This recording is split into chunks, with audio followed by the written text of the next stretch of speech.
मार्गशीर्ष महीने की अमावस्या तिथि 30 नवंबर या 1 दिसंबर को पड़ रहा है और अमावस्या के दिन सभी को 5 कार्य जरूर करना चाहिए जिससे पितृ प्रसन्न होते हैं, तो पितरों का आशीर्वाद होता है। और कुछ कार्य तो बिल्कुल नहीं करना चाहिए। महिलाओं को तो विशेष रूप से ध्यान जरूर रखना चाहिए। इससे जुड़ी जानकारी आप इस वीडियो में प्राप्त करेंगे, तो वीडियो के अंत तक बने रहिएगा। वीडियो को लाइक और कमेंट में हर हर महादेव का नारा जरूर लगाइएगा। मैं रोही मिश्रा अपने चैनल में आप सभी का स्वागत करती हूँ। अमावस्या सबसे पहले हम जानते हैं कि कौन सी दिन को पड़ रहा है। तो इस जो अमावस्या आपकी पड़ रही है वह 30 नवंबर को दिन शनिवार को पड़ रहा है, जो कि पूरे दिन आपको अमावस्या तिथि प्राप्त होगी। तो शनिवार के दिन अमावस्या पड़ रही है, ये ध्यान में रखिएगा। अब हम जानते हैं कि अमावस्या के दिन 5 कार्य हमें क्या करना चाहिए। देखिए, अमावस्या जो तिथि होती है वो पितरों के निमित्त कार्य किए जाते हैं। इस दिन जो भी कार्य करते हैं आपके पितरों को प्राप्त होता है। और जो कुछ बातों का हमें ध्यान रखना है जिससे पितृदोष ना लगे। तो सबसे पहला काम क्या है कि पीपल के वृक्ष के नीचे सरसों तेल का दीपक जरूर जलाना चाहिए, अगर अमावस्या पे आसपास पीपल का वृक्ष हो। और वैसे तो शनिवार के दिन पड़ रहा है तो आपको तो वैसे भी पीपल के वृक्ष के नीचे शनिवार के दिन जरूर जलाना चाहिए। सरसों के तेल का दीपक जलाना चाहिए आपको पीपल के वृक्ष के नीचे, जो है अमावस्या के दिन। ये पहला कार्य जरूर करना चाहिए। साथ ही आपको चींटियों के लिए पीपल के वृक्ष के नीचे जब आप अमावस्या के दिन दीपक जलाती हैं तो चींटियों के लिए आटे में थोड़ा सा आप उसमें गुड़ मिला के रख लीजिए, जरूर डालिए। जब चींटियां पीपल के वृक्ष के नीचे ग्रहण करती हैं तो उससे हमारे पितृ जो है प्रसन्न होती हैं। और इससे क्या होती है कि अन्नदान भी होता है। तो ये कार्य हमें ज़रूर करना चाहिए। अगर आप पीपल के वृक्ष के नीचे नहीं जा पाते हैं तो आप शाम के समय अमावस्या के दिन किसी भी वृक्ष के नीचे आटे में मीठा डाल के ज़रूर डाल दीजिए। दूसरी चीज़ है कि गौ माता को कुछ न कुछ ज़रूर खिलाना चाहिए। कौवे मिल जाएं तो उन्हें भी खिलाना चाहिए। अमावस्या के दिन ये सब कार्य करते हैं तो सीधे हमारे पितरों को प्राप्त होता है और हमारे पितृ जो है ना आशीर्वाद देते हैं। जैसे पवित्र नदियों का स्नान, ध्यान, पूजन, पाठ और दान भी हमें ज़रूर करना चाहिए। अगर ब्राह्मण मिल जाएं, अगर आपको मंदिर में मिल जाएं तो अमावस्या के दिन आप दक्षिणा के रूप में या सीधा पिसान के रूप में भी निकाल के दान कर सकते हैं। जैसे चावल, दाल, आटा, सूखा अनाज निकाल के थोड़ा थोड़ा आप हर अमावस्या के दिन आप किसी मंदिर में ले जाके, कोई ब्राह्मण अगर मिल जाए तो दे सकते हैं, नहीं तो आप जितना भी सामर्थ्य हो दक्षिणा के रूप में भी आप दे सकते हैं।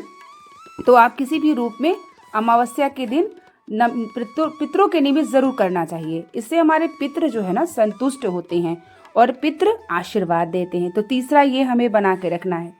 चौथी है कि शिव मंदिर तो जरूर जाना है। वैसे तो प्रतिदिन जाना चाहिए, जाते ही होंगे, लेकिन अगर नहीं जाते हैं तो अमावस्या के दिन तो जरूर जाना चाहिए। क्योंकि अगर आप 1 लोटा जल अर्पित करते हैं भगवान शिव को तो सभी को प्राप्त होता है। और अमावस्या के दिन हो, चाहे प्रदोष हो, मासिक शिवरात्रि हो, पूर्णिमा हो, एकादशी हो, इन सब तिथियों पे तो जरूर जाना चाहिए।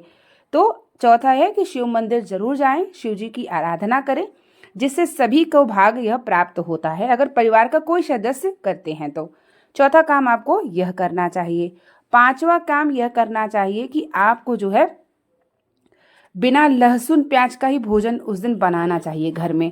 बिना लहसुन प्याज का ही सात्विक भोजन आपके घर में बनना चाहिए। और वह भोजन थोड़ा सा पहले आप जैसे रोटी निकाल लीजिए या कुछ निकाल लीजिए, गौ माता को खिलाइए। अगर गौ माता नहीं मिलते हैं तो थोड़ा सा भाग पहले निकाल लीजिए और आप कहीं वृक्ष के नीचे डाल दीजिए या कहीं ऐसी जगह डाल दीजिए जैसे पक्षियाँ खा लें।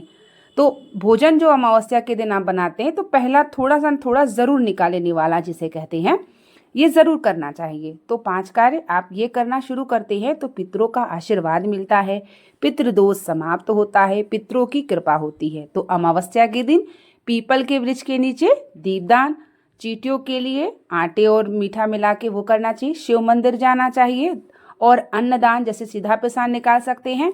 और जो भोजन बनाते हैं उसे पहला थोड़ा ज़रूर निकालना चाहिए, शिव मंदिर जाना चाहिए। तो यहाँ पे देखिए मेरे कौवे आ जाते हैं, थोड़ी थोड़ी वीडियो में बना के रख लेती हूँ ताकि आप लोगों को भी शेयर करती हूँ। और बड़े भाग्य से कौवे मिलते हैं देखिए। और अगर हम कौवे को खिलाते हैं प्रतिदिन ना तो इससे शुभ कुछ हो ही नहीं सकता, क्योंकि कौवे को हम खिलाते हैं तो सीधे हमारे पितरों को प्राप्त होता है। और ये सौभाग्य मुझे इस घर में प्राप्त हुआ। अब पता नहीं अगले घर में जाने वाले हैं, वहाँ पे महादेव की कृपा होगी तो वहाँ भी सौभाग्य मिलेगा। तो इससे बढ़ के कुछ भी नहीं होता। तो ये कार्य तो आपको अमावस्या के दिन ज़रूर करना चाहिए और थोड़ा जल वगैरह जैसे निकाल देना चाहिए, अगर पक्षियाँ आते हों तो पिएं। तो ये कार्य आप ज़रूर 5 नियम बना के रखिएगा। अब हम जानते हैं कि कुछ कार्य कौन से नहीं करने चाहिए।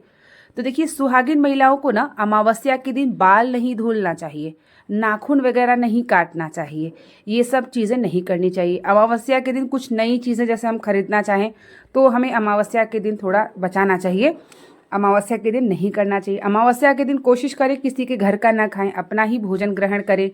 अमावस्या के दिन बिना लहसुन प्याज का भोजन, सात्विक भोजन, साफ सफाई, ब्रह्मचर्य का पालन ज़रूर होना चाहिए। ये सभी चीज़ें अगर हम ध्यान रखते हैं, अगर मान लीजिए हम ध्यान नहीं रखते हैं, हर अमावस्या के दिन कोई नाखून काट लिया, कभी भूल के आपने बाल धुल लिया आपके यहाँ, और तो इससे क्या होता है ना कि इसका प्रभाव हमारे पितृदोष धीरे धीरे जिसे कहते हैं ना, वो अगर कोई बता दे कि पितृदोष है तो आप अमावस्या के नियम 5 जो बताइए ये करना शुरू करते हैं तो कृपा वैसे ही प्राप्त शुरू हो जाती है।